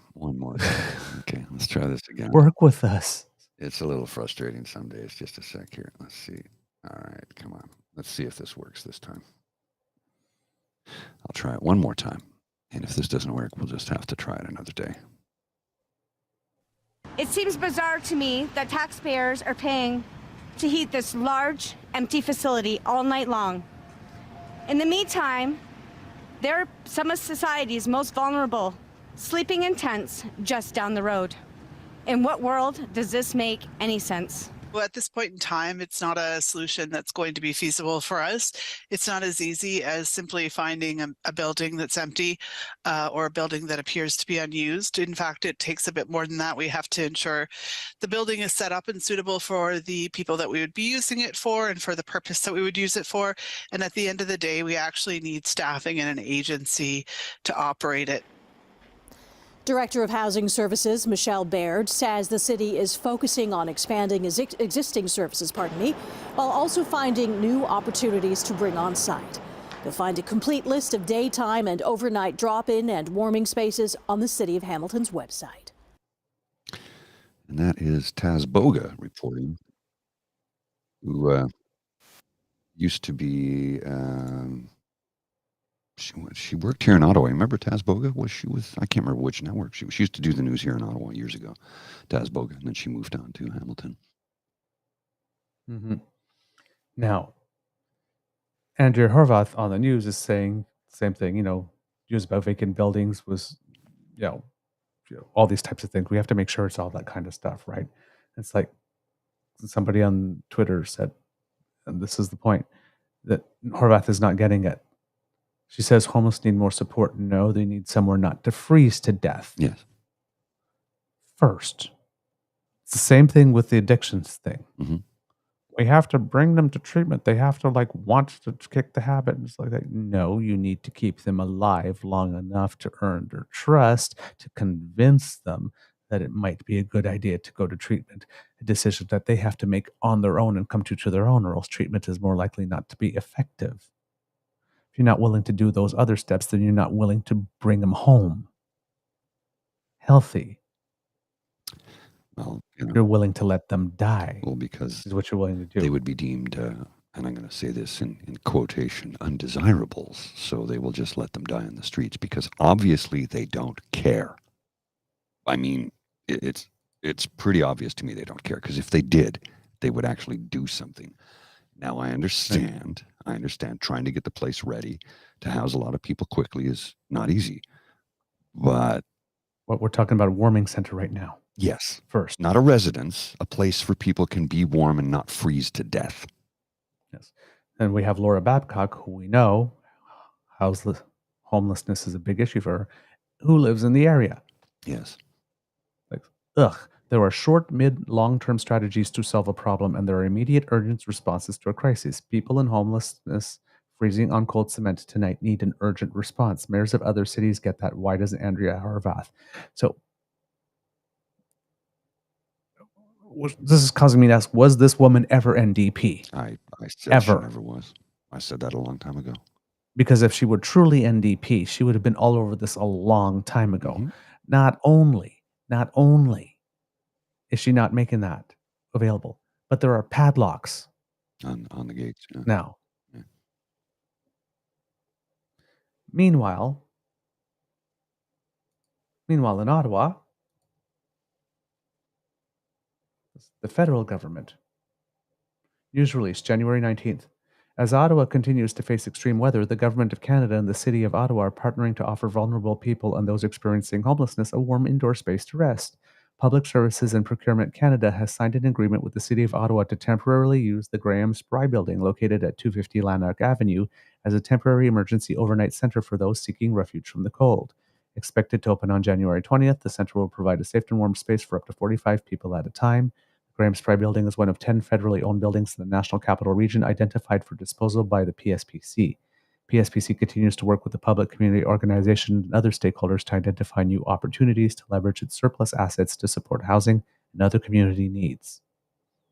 PSPC is developing a long-term real estate portfolio plan to optimize federal office space, lower operating costs, reduce greenhouse gas emissions, and serve local communities. Quote, during these colder months, it is essential that we work together to protect everyone in our communities, including those who are more vulnerable. This partnership with the City of Ottawa will do just that. As we find ways to accelerate and streamline the process of converting surplus federal properties into affordable housing and redesign space that will benefit Canadians, we are seeking meaningful opportunities to use these properties to best serve local communities. The Honourable Jean-Yves Duclos, Minister of Public Services and Procurement. So the federal government is open to doing this. And as Kit Angela just said here on the quotes, the armories are already ready because they have to be ready in case of emergencies. It's a military building. Yeah. So here's and there's no lack of community volunteers, as Leanne says, that would be certainly willing to sign up a sheet and say, you know what, you need staff, we'll do it. Here's the thing, and Angela just hit the nail on the head. The city doesn't want to do a damn thing about it, clearly. So here's what we do. We call in the military and say, listen, we need some help here. Here's what we need help with. Your building, the armory, which is in the city of Hamilton, needs to be a place to keep people alive. Can you help us with that? I think the military would be amenable to that. And it looks like that we have a federal government that's quite amenable to it as well. Well, here's a case in point. Remember the ice storm in 1998? Remember how quickly they were able to get armories and school gyms and that organized and heated and created shower facilities for people who had no power for weeks on end? Mm-hmm. We got that together pretty quickly. Oh, that's right, because they were homeowners. There it is. There's the difference.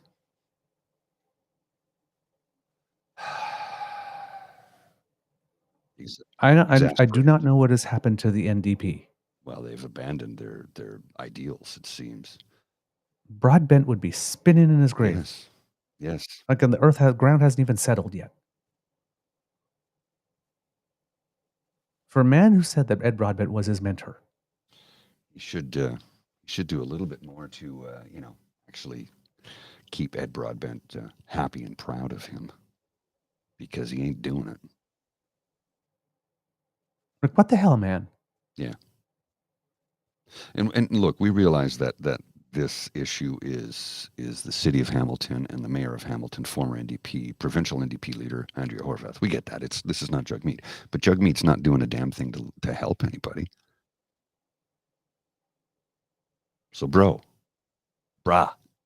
seriously, man, come on, stop lying to us and do something to help people. It's not like Jagmeet Singh and Andrea Horwath haven't worked together before. Mm-hmm. It's not like he doesn't have her number.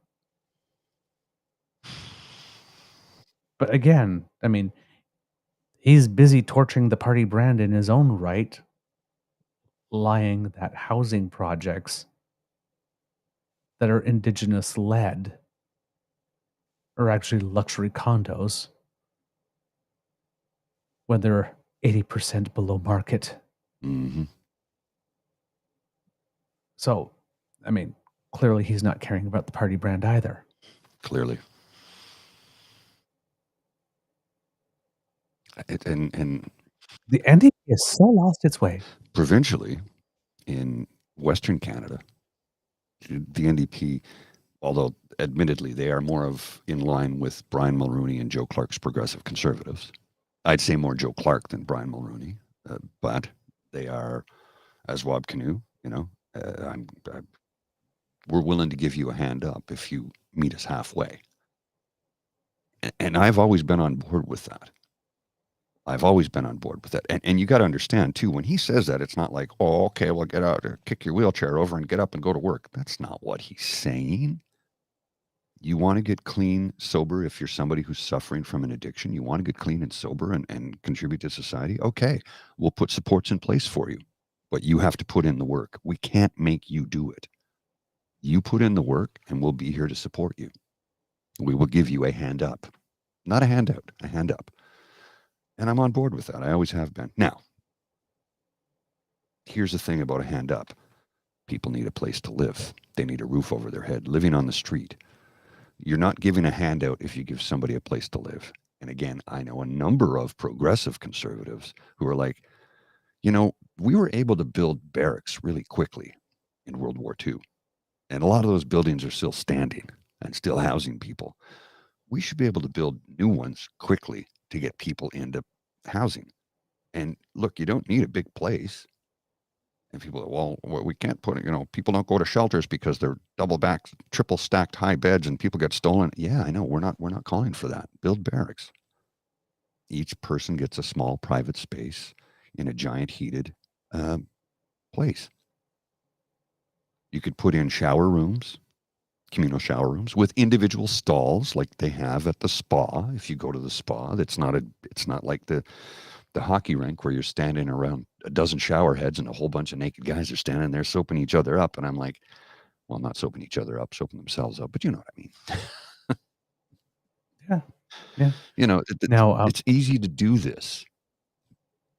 The will isn't there from levels of government. If it was there, it would have been done already. Yes, exactly. Now we have Kit Angela saying here in the chat the history of just want to make sure I get it right, the John Weir Foote Armory. Mm-hmm. He was the only chaplain to receive the Victorian Cross. He would be honored for us to use his building to save those who are suffering. To which Kit Leanne adds, don't we have legislation and things set up for emergencies when emergencies happen? These things are already in place. Mm-hmm. Yes, they are. But the people who have the authority to pull that lever have to consider something an emergency. And I guess people, I'm guessing, that don't matter. I'm guessing freezing to death on the street is not an emergency to them. Yeah, clearly, they don't care. Clearly, they don't care here. The petition is doing well in terms of getting public attention because we also have Cameron Croach, who's a Hamilton resident and Ward 2 city councillor, has also been promoting it and said, thanks to those who started this petition to ask governments to declare an emergency and open the armories to help those who have been deprived of housing. It may not be easy, but it's worth our best efforts to try. Lives depend on it. So there is at least one ally on council, Kit Angela and Kit Leanne. And you definitely have Laura Babcock in your corner. Just because when the petition was out, I made sure she saw it. And she took it and she ran with it. So, and we're going to do what we can here. And we know that the federal government is open to being a partner there. So maybe it's a case of bypassing. I mean, I don't know. I guess could you bypass? Well, I guess the city would kind of have to staff it somehow. I guess that's Yes. where the thing is happening. It's not the building not being willing to be open. It's the city not being willing to staff it. Well, that's why I said let's call in the military. Call in the military in times of an emergency. People are freezing to death on city streets in Canada in 2024. If that doesn't constitute an emergency, well, then I don't know what does. So then it's maybe a question of placing a call to the Minister of National Defense, Canada, Bill Blair. Maybe we get in touch with Bill Blair and say, is there something you can do to help out here? People are freezing on the streets of Hamilton. People are freezing on the streets of Ottawa. Armories are empty most of the time, and they have space where we could put in cots to house people for warming centers. We're not making it a shelter. It's a warming center where people can come and get out of the cold, get a cup of coffee, maybe a sandwich, get a shower, change their clothes. This is a good quote from Rhiannon. Put Doug Ford in a tent overnight, and the next day the homeless will be given a free cottage complete with a beehive. Mm-hmm. Got Laura Babcock there asking Councillor Croach, thank you, Councillor, after he said, he wanted to thank people that started this petition. Thank you, Councillor. Can you find out why the padlocks were put on after the petition gained momentum? It's really difficult not to see this as a message that our suffering neighbors aren't good enough to shelter from the deadly cold in the armories.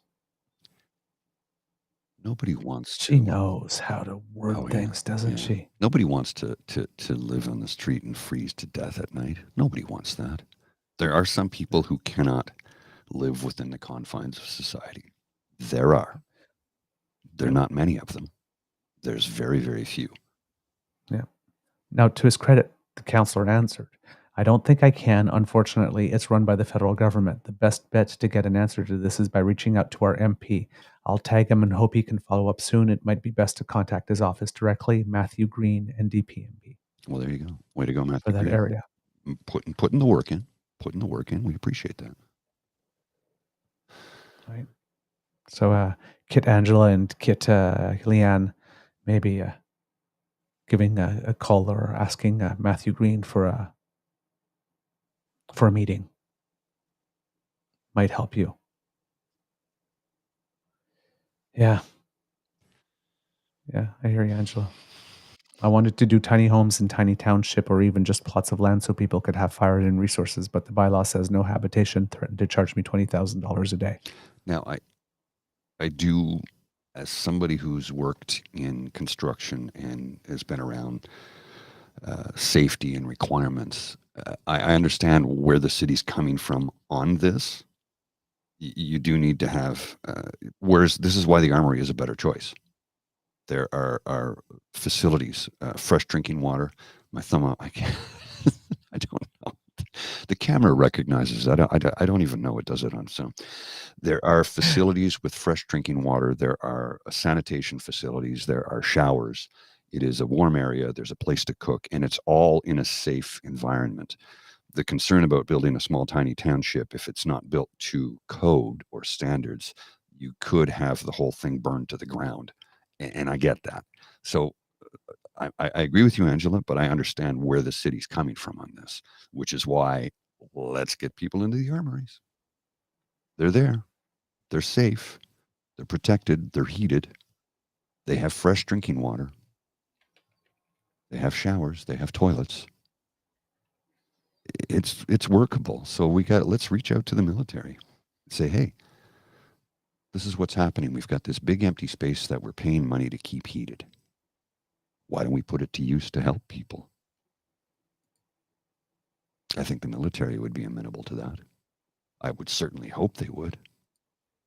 Yeah, me too. Well, I mean, you saw what the Canadian Army did when the ice storm hit. They deployed, what was it, 20,000 troops? I can't remember. It was a massive deployment of troops who came out to help. and were here for quite some time. They were here until until the system was back up and running. And you had people who were like, okay, what do you need me to do? They're like, just go clear wood, just go clear this, just go do that. You know, not all of them were linesmen, we still call it that, or electricians or anything like that. But they deployed those folks too to help get the electrical grid up and running.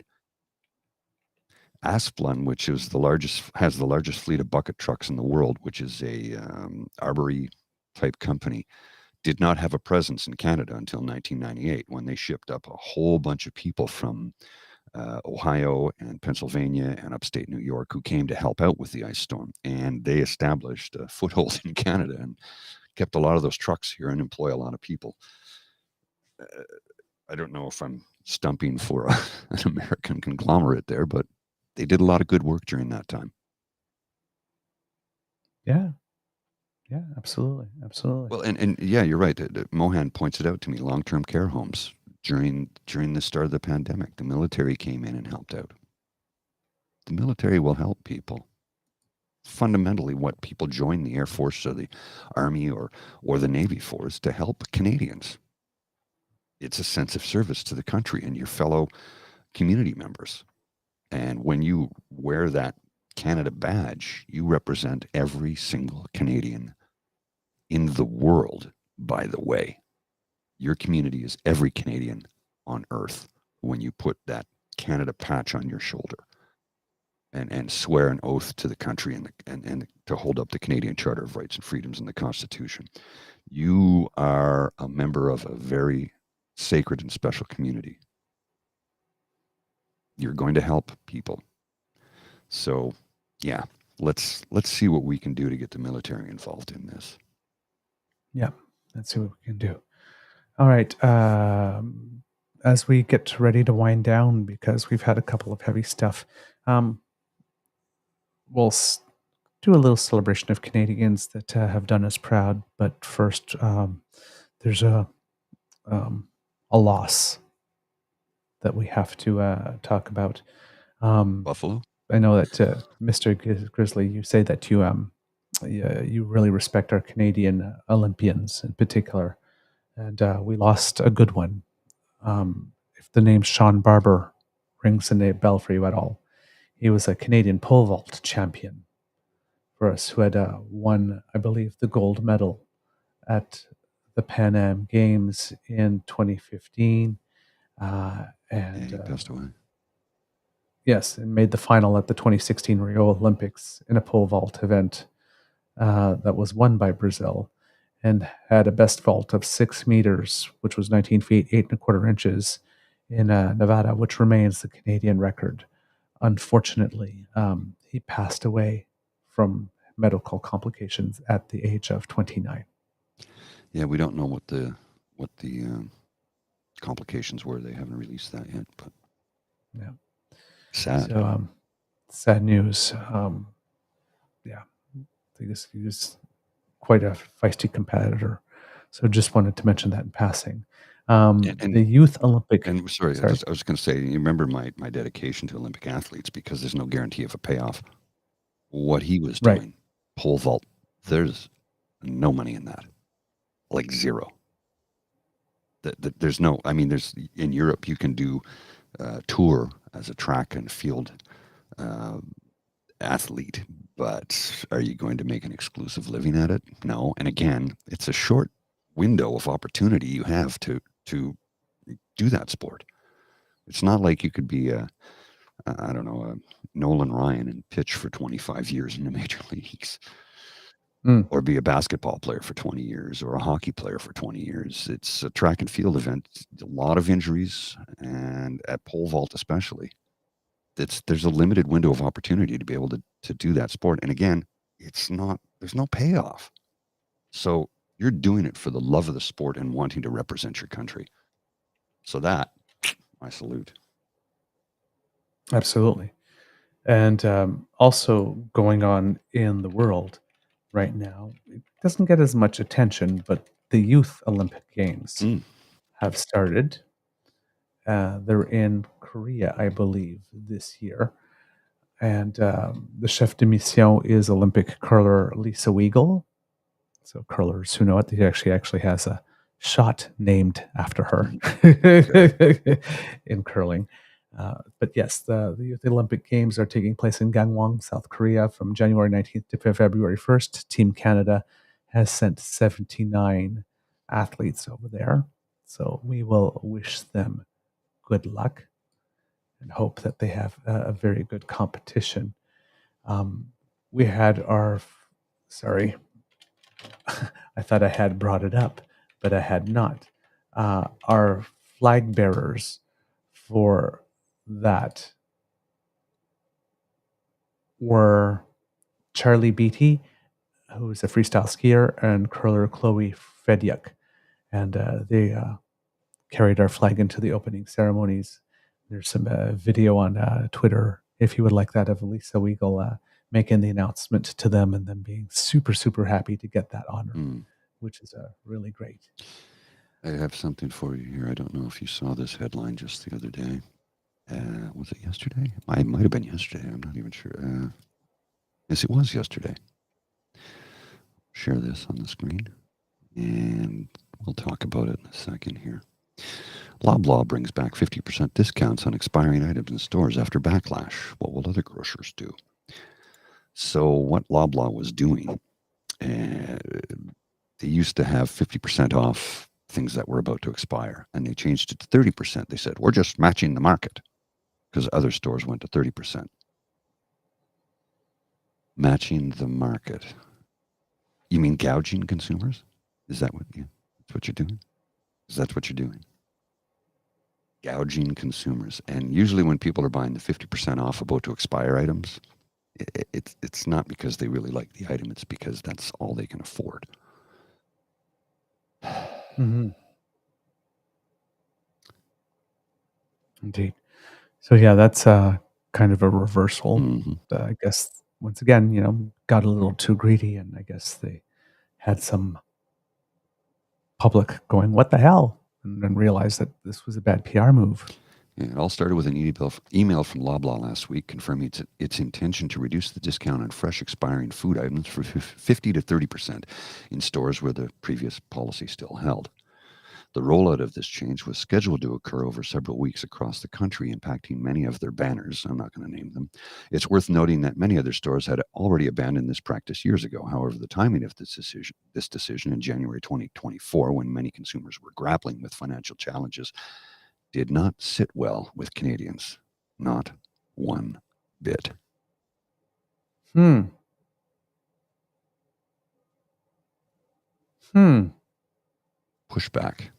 It works.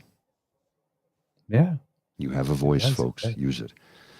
And in 2016, Loblaw reversed its decision to stop carrying French's products after facing a significant public backlash, famously known as the Ketchup Wars. During that time, consumers boycotted the stores, driven by a sense of patriotism and a desire to support tomato farmers in Leamington, Ontario, whose Heinz plant had recently been saved by a contract with French's to produce tomato paste, a major competitor to Heinz. Loblaw saw its sales plummet within days. Again, when you vote with your wallet, when you exercise your rights as a consumer and a Canadian and choose to not shop at a store that is doing things that you disagree with, you have power. We have power. All right. Mr. Grizzly, do we have a show? We do indeed. All right. Kits and Cubs, that's the end of this episode of the Daily Beaver Morning Show. We love making this for you. We hope that you enjoyed listening to us. And thank you for your patience waiting for me this morning. Really, really appreciate it. I'm very, very, very grateful. Because sharing is caring, please tell your kids, tell your peeps and poops all about us, and spread the word about our show. If you would like to make sure that you do not miss an episode, you don't have to, thanks to the Ray Girl. You just scan that QR code that's under my chin, and that will bring you to our Podpage site. That's podpage.com/The True North Eager Beaver, lowercase letters, with a hyphen between each one of those words. And when we have something fresh off the bandwidth, we will come directly to you. As well, if you would like to support us in other ways, you please could visit our YouTube page, True North Eager Beaver Media, and There we have like, share, and subscribe buttons for you to smash with. So make like Kit Elaine and make your merry way there, and click on all the things. Click on all the things. We appreciate that very much. And if you would like to support us in other ways, then we have our coffee page where our tip jar for the Eager Beaver Lodge Emergency Hydration Fund. That's where you can find it there. And if you would like to drop a couple of toonies in there, we would really appreciate that. So you scan the QR code by Mr. Grizzly's head, or you go to coffee, ko-fi.com/eagerbeaver, lowercase letters, all in one word, as did Kit Adam the other day, to leave us a little something. And Kit Adam says, Ace Mag on all platforms, just wanting to buy a Guinness and a Caesar tomorrow. Hopefully I can log on from the West Coast, because Adam did tune in for a little bit to our pubcast. Nice. Thanks, Adam. Thank you. And thank you to all of you who did as well, who joined us for the pubcast this weekend. If you're happening to be listening on podcast, our pubcast is our once-a-month event that we do where we do not discuss politics whatsoever. So it's more like the opening of our shows. Like this one we banter and we talk about other things. Long format. Like four, 5, 6 hours sometimes. Yeah. This one was a short one for us. 3.5 hours. But yes, but it is available exclusively on our YouTube channel. You can't get it on our podcasts. So make sure that you take a visit over there and look for the February podcast. The January podcast. I've been doing that all month long. Our pubcast content is exclusive on visual only. You can get it on YouTube. It is, of course, streamed across multiple Twitter feeds and that, but it is exclusive to YouTube in the sense that if you want to join the chat for the pubcast, which is always fun, you want to check out the YouTube channel where you can like, share, and subscribe. Our 3 favorite words after free beer today. Free beer today. Ooh, man. All right. Let's see what else. Because democracy is something that you do, please go to www.hamiltonhelps.com and sign Kit Angela and Kit Leanne's petition to try to get that armory open. If you are in the Hamilton area, please give a call to MP Matthew Green and ask him what's up to be seized with this issue, and to see whether or not he can give a call. If you are residing in Bill Blair's riding or electoral district, I do not know which one it is off the top of my head, but I will try to look for it. Represents Scarborough Southwest. If you live there, give him a call and let him know that you would like him to take action on that, or ask for a meeting as well. Call your city councillors if you live in the Hamilton area, and that's anywhere in Canada. Yes. If you want a warming center, call your city councillors, apply some pressure, call your MPPs. If there's a minister in your area, call them too. Let them know that you want our governments to take care of people, because that's what they're supposed to do. They're supposed to care for us. All right. I believe that's everything. Mr. Grizzly, what are your words of wisdom?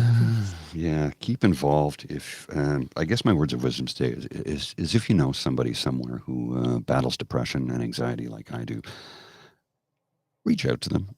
You don't have to have probing questions. Just reach out to them. Say, hey, how's it going? How are things? You want to get together for a cup of coffee, or just sit and talk, or watch a sporting event or something? Check in on your folks who are suffering through depression, because this is the toughest time of the year for a great many of us, when there's almost no sunlight and it's really cold, and trying to get out of the house some days is just, you don't have the energy to do it. So yeah, check on your peeps, please. And to that, 9 p.m. this evening, if you are free, I will be performing? Well, I don't know. My ASMR channel, I just put a link in the chat there for those of you who need some mental health chat and some ASMR type feed where I speak in a soft, soothing voice like this. All right. And tell you everything will be okay. Just, we have to work at it together. So if you have time this evening, 9 p.m., on my YouTube channel, I will be having the mental health chat for today. All right, Mr. Grizzly, roll the credits, and we'll have a bit of Canadians who make us proud from our athletes. You are listening to a True North Eager Beaver Media Incorporated podcast. The True North Eager Beaver podcasts are proudly brought to you by our founding sponsors, the Misfit Mysteries from Corvid Moon Publishing, your source for science fiction, fantasy, and cozy mysteries featuring a broad diversity of characters. CanadianTarot.com, your uniquely Canadian online eclectic tarot community, and the Peppermaster, hot pepper sauces made from farm-fresh ingredients to thrill your taste buds and expand your mind.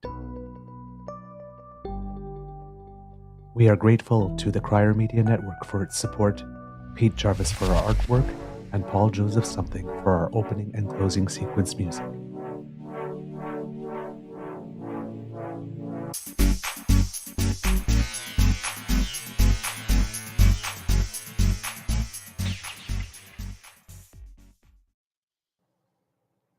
All right, some good news from our athletes. Our golfers have been tearing it up. Last week at the Sony Open in Hamilton. You got Hamilton on the mind, do you? Wow. Thank you so much, kids. Like, okay, this show has been a little more disjointed and definitely not our smoothest. That's fine. Given that I rolled out of bed and tried.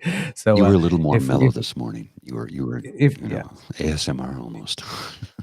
If it was harder to follow us today, that's my bad. It's all good. Just sorry. I promise you a smoother show tomorrow. At the Sony Open in Hawaii, we had 3 Canadians finish in the top 20. Nick Taylor, who did us proud by winning the Canadian Open last summer on home soil, took a 7th place. Taylor Pendrith took a 10th, and Ben Silverman took an 18th. And then those golfers followed it up again this week. It was Adam Hadwin this week at the American Express Tour, stop at the PGA Tour, who took a 6th place. And then AJ Cockrell at the DP World Tour Dubai Desert Classic took a 4th place.